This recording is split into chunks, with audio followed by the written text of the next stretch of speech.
Hello Cancer, Sun, Moon, Rising, and Venus signs. Kamusta kayo?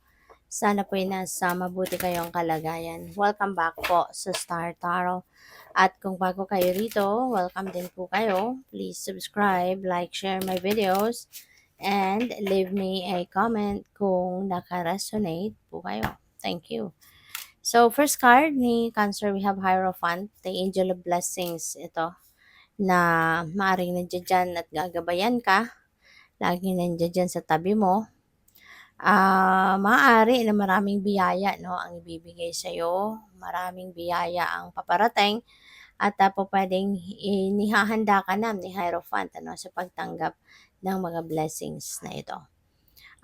Possible din na ang iba sa inyo dito, si Hierophant kasi is also an energy of marriage, no? Kaya po pwede ng iba sa inyo dito, it's either kayo yung magpapakasal or baka kayo ay merong dadaluhang kasalan, no? So, pwedeng ganon. So, we have the Nine of Wands. Ayan, determination. Okay? Reminder ito sa inyo na continue to be determined. Okay? Huwag kayong don't play small kasi you have all it takes naman to succeed. Kaya kailangan lang dito ng determinasyon. Okay? Huwag kang susuko, ganon, kung ano man ang kunyari, may mga unfavorable situations na pa pwedeng nangyayari, wag mong susukuan. Okay? Kasi we all need to understand na hindi lahat ng journey ay easy peasy. May mga journey talaga na sa simula pa lang may may challenge na. Pero that doesn't mean natitigil ka na. That doesn't mean na hindi mo natutuloy or hindi ka na magsisikap pa. Kasi yung mga challenges na yan, that's part of life. That's part of our journey. 'Di ba? Maaari, no, ng iba sa inyo, sa pagsisimula pa lang ng endeavor mo, merong kaagad challenge, you know? Pero kapag nagpatuloy ka, maaaring hanggang sa matapos, wala na. 'Di ba? Puwedeng gano'n. Kaya wag kang sumuko, okay? Continue to be determined, continue to push through kung ano man ang plano mo. Alright? So with the Queen of Swords, siguro you are going to claim your independence sa ngayon. Maaari na ito yung ipaglalaban ng iba sa inyo sa ngayon, Cancer. Yung maging independent ka.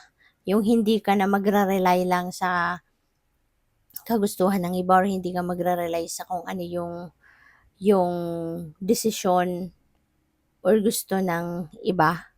You're going to make a decision on your own, yung ganon. Kasi ano ka ngayon you will be truthful sa sarili mo. Kung ano yung binubulong ng sarili mo, ng isip mo, ng damdamin mo, yun na ngayon ang susundin mo, yun na ang gagawin mo. No? So, by the way, maraming salamat for subscribing. And if you haven't subscribed yet, subscribe na kayo. And also, maraming salamat din for not skipping the ads. Malaking bagay yan sa akin. And also, please click the join button sa baba ng video kung gusto niyo na mag-join kayo sa membership. Okay? Thank you. So, what else? We have practice tenderness. Kasi minsan hindi naman kailangan na talagang maging maging laging matapang, hindi kailangan na tayo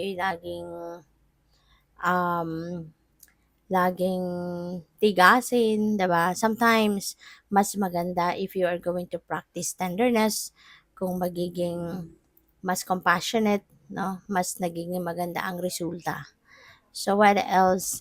We have established priorities, Kailangan sigurado ka, ano nga ba talaga ang mga gagawin mo? Ano yung uunahin, 'di ba? Ano yung priorities mo?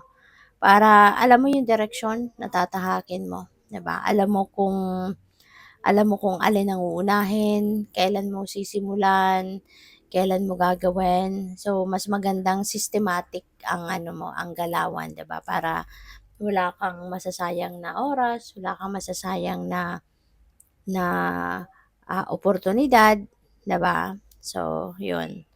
So, what else? We have embrace your magnificence. Alright? Embrace your magnificence. Isipin mo, alamin mo yan sa sarili mo or instill that in your mind na you have all it takes to succeed. 'Di ba? You are magnificent, you are unique, you are talented, 'di ba? Ang dami mong tricks sa inyong sleeves na baon-baon dito sa earth, 'di ba? Para magtagumpay ka.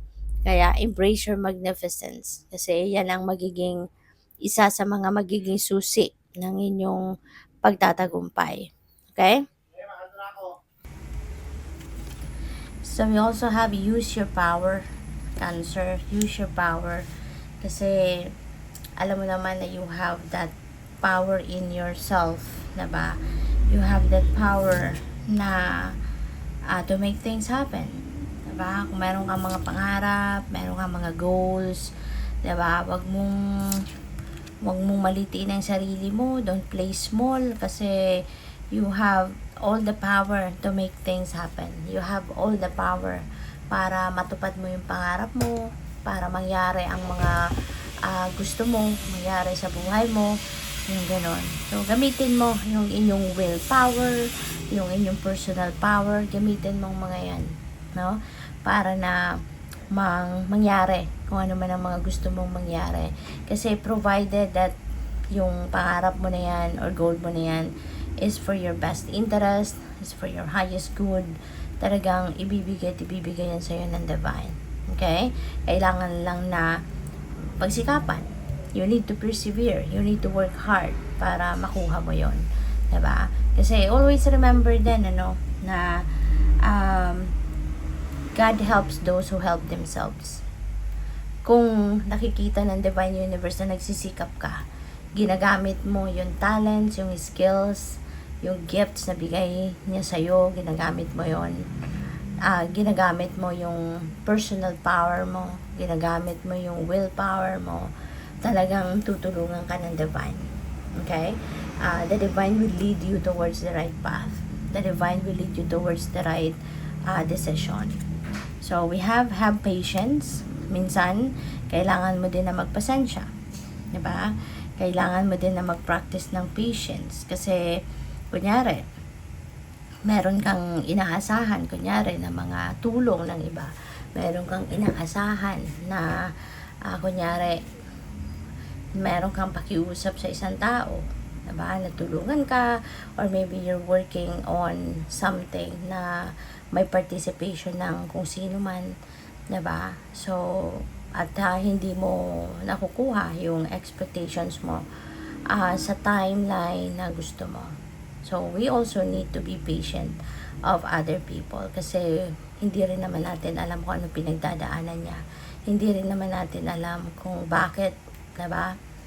Kung bakit na-delay, kung bakit hindi pa binibigay sa'yo ang hinihingi mo, something like that. Okay? Good luck. Thank you for watching. Love and light. Namaste.